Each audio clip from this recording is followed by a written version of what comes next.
supported the Soviet Union early on. The left-wing press in this country supported Mussolini early on. The left-wing press supported Hitler in this country early on. It is only when the human rights abuses become so ridiculously violent and horrible that the left wing begins to even start to back away from left-wing dictators. Left wing like Hitler. Next, what else we got? Of course Hitler was a left-winger. The name of his party was National Socialism. He redistributed wealth. He shut down businesses. This argument that Hitler was a right-winger is absurd. It's absolutely ridiculous, and it's historically ignorant. It's a slander put forward by the left in order to try and shut down all debate on the fact that socialism and the rise of the left in countries in a major way usually leads to dictatorial natures far more often than, for example, a limited government. I've never seen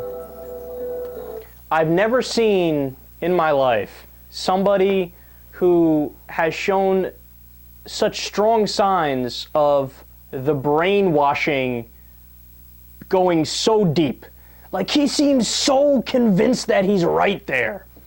But I don't know what it is, man. Every time a right-winger in recent times is dead wrong, they raise their voice and they get really aggressive.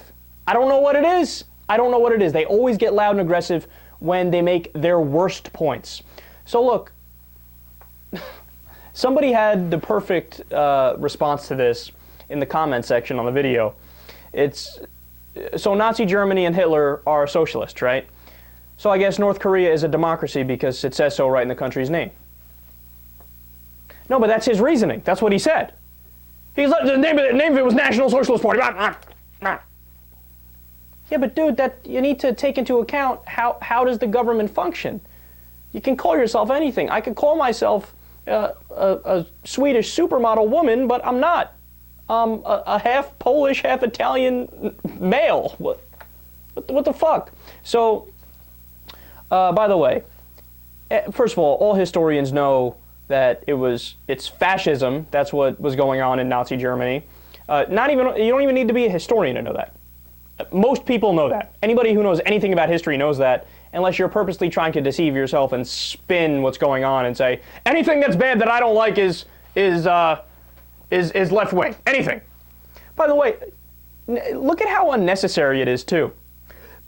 If you want to make the point that, hey, Stalin left winger, Mao left winger, and look, it didn't work out well. Communism didn't work. Okay, I agree. And I'll talk about that all day with you if you want. I'm not a fan of communism. I don't think it works. And some might argue it wasn't implemented the way it was supposed to be implemented. But either way, the idea was tried, even if it wasn't tried properly, and it didn't work out well. So you don't have to stretch to blame something on left-wing extremism. Left-wing extremism does exist. It did exist. But see, that's how conservatives think. They have to try to blame everything they don't like on the left wing. Everything. That's such a childish way to argue and debate. It's purposely glossing over nuance and details because you're so insecure in your own ideology that you need to try to make the world more black and white than it is and more concrete than it is. It's the sign of intellectual insecurity. But anyway, back to the comment that I just told you the comment already. The definition of fascism: an authoritarian and nationalistic right-wing system of government and social organization. Number 2, extreme right-wing, authoritarian or intolerant views or practice. So are you telling me that Nazi Germany was not authoritarian? Are you telling me that Nazi Germany was not nationalistic? Are you telling me that Nazi Germany did not have intolerant views and practice? No, by every single definition, Nazi Germany is right-wing and it's fascist. I don't even know why we bother. I don't know why I bother to take the time to respond to people like this. I mean, look, they pollute the discussion in the country. Here's the thing. You guys know I love having political conversations and discussions and debates.